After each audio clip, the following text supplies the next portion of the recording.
Olá, meu nome é Daniel Lani, sou professor de desenho e este é mais um vídeo de apoio ao curso de desenho de projetos mecânicos. Neste vídeo vou falar um pouco sobre a revisão de documentos de projeto. A indicação da legenda, a gente já tem um vídeo específico para essas informações aqui, como devem ser colocadas, quais são as informações mais importantes. Uma coisa que eu vou destacar aqui nesse vídeo é a questão da revisão. Em muitos padrões de empresas, a gente não tem um número de revisão aqui na legenda. Por quê? Porque essas informações de revisão, elas são muitas vezes colocadas logo acima na tabela ou tábua de revisão. Então, as informações da legenda são as informações originais do documento, quem projetou, quem desenhou, quem verificou, quem aprovou, e quem é o responsável técnico original desse projeto. E na tábua de revisão, a gente vai ter o histórico após a emissão dessa revisão inicial.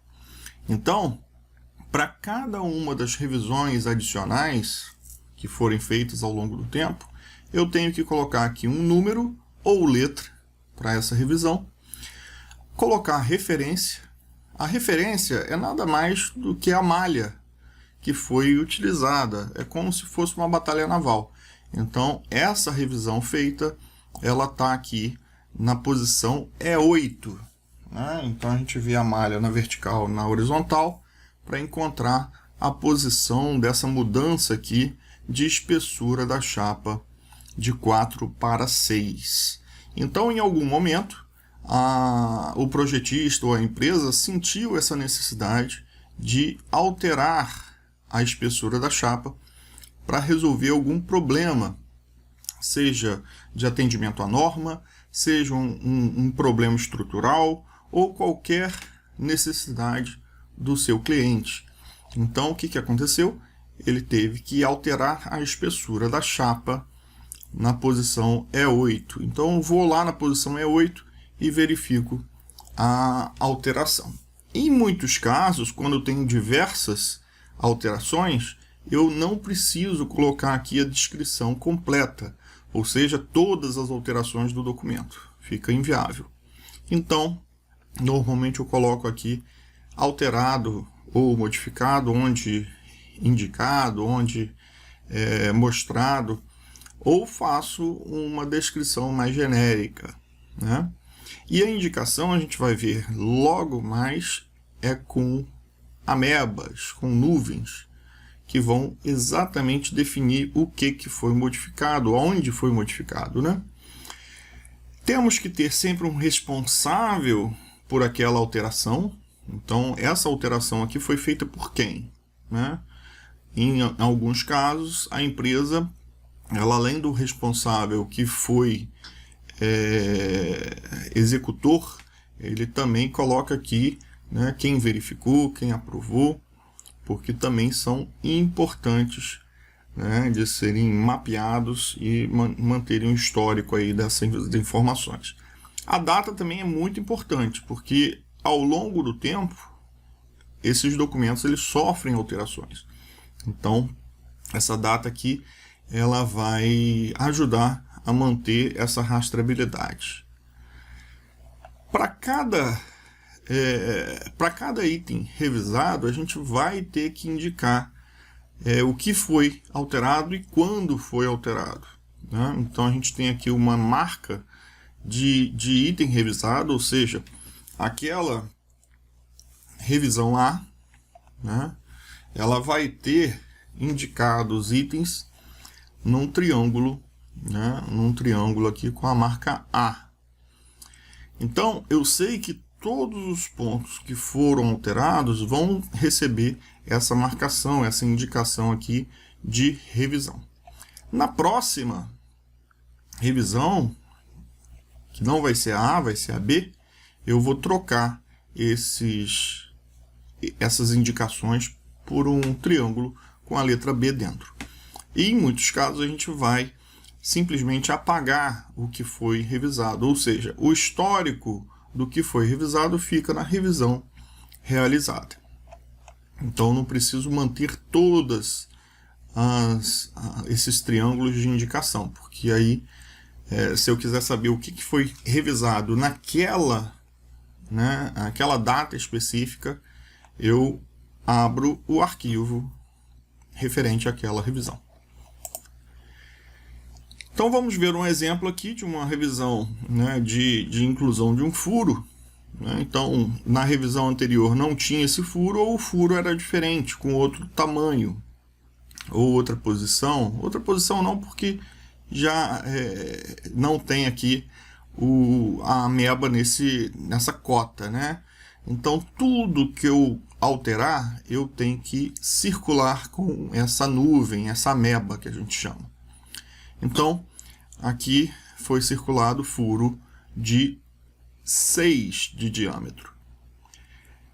Bem, alguma coisa mais que foi alterado nesse documento? Não sei. Nessa parte, não teve nenhuma outra alteração na revisão B. Se eu quiser ver o que alterou na revisão A, eu tenho que abrir a revisão A para entender melhor o que foi feito ali naquela revisão.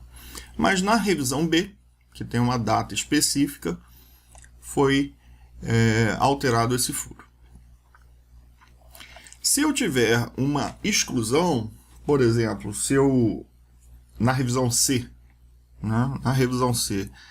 alterar esse furo retirando ele, eu vou simplesmente amebar toda essa área, né, incluindo cotas, incluindo o próprio furo, né, eu vou amebar e vou deixar sem nenhuma indicação, ou seja, eu vou deletar aquelas indicações e amebar aquela área.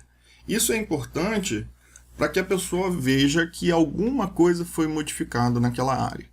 Então, se ela quiser saber exatamente o que foi modificado, como era, ela pega a revisão anterior do documento. Mas é importante a gente marcar essas revisões, porque senão a gente fica tendo que olhar todo o documento novamente. Então, para ser bem específico nas verificações e implementações das alterações nos desenhos, nos projetos, a gente tem que fazer as indicações de revisão. Isso é muito importante. Temos aqui outros exemplos de indicação. Tá? Esse desenho aqui é um desenho mais no padrão inglês, né? Então ele tem algumas alterações, inclusive ele coloca aí medidas em polegada, né, com as medidas em milímetro, né, indicadas separadamente. Então esse desenho aqui, por exemplo, ele está todo em polegada. Se a gente olhar na legenda a unidade, ele é em polegada. E as unidades em milímetro recebem a unidade específica, ou seja, a unidade divergente, né, daquela unidade padrão do desenho. Aqui nós temos algumas amebas. Da mesma forma, todas as empresas, seja ela no Brasil, seguindo a BNT, seja ela em qualquer outro lugar do mundo, ela tem o costume de marcar as alterações. Aqui, no caso, a indicação da revisão é feita através de letras, de números. Então aqui nós temos o número 6. Então essa daqui é a revisão 6 do documento. Tá? E eles não utilizam triângulo, né? Utilizam formas diferentes aí para indicação dessa revisão. Mas não muda a essência, né? Então, a ideia da revisão é você definir exatamente o que você está alterando naquela revisão para poder simplificar a utilização do desenho. Lembrando também que todas as revisões feitas naquele momento recebem a mesma letra. Então, não é porque eu fiz 6 revisões que eu vou ter a revisão 1, 2, 3, 4, 5, 6. Todas as revisões, naquele momento, naquela data, vão ter a numeração 6. Né? Se eu entreguei para o cliente a revisão 6 do documento e ele me devolveu com mais críticas, né, com mais alterações necessárias, aí eu vou ter a revisão 7 e assim por diante. Em documentos de texto, né, seja planilhas ou documentos de texto corrido, a gente tem que ter também a marcação dessas alterações. Então, como é que a gente faz nesse caso para simplificar essas alterações? A gente vai marcar em cor diferente. Então, o que foi revisado numa planilha, eu posso assinalar a célula com uma cor diferente, porque aí a gente sabe que foi alterado aquele valor ou aquele texto. Então, isso daqui é uma outra forma de fazer essa identificação de revisão e é muito comum de ser utilizado. Então, para textos e planilhas, eu não preciso ficar amebando. Eu simplesmente coloco aí uma marcação no texto ou na célula da planilha. Ficamos por aqui então neste vídeo. Se inscreva no canal e até o próximo.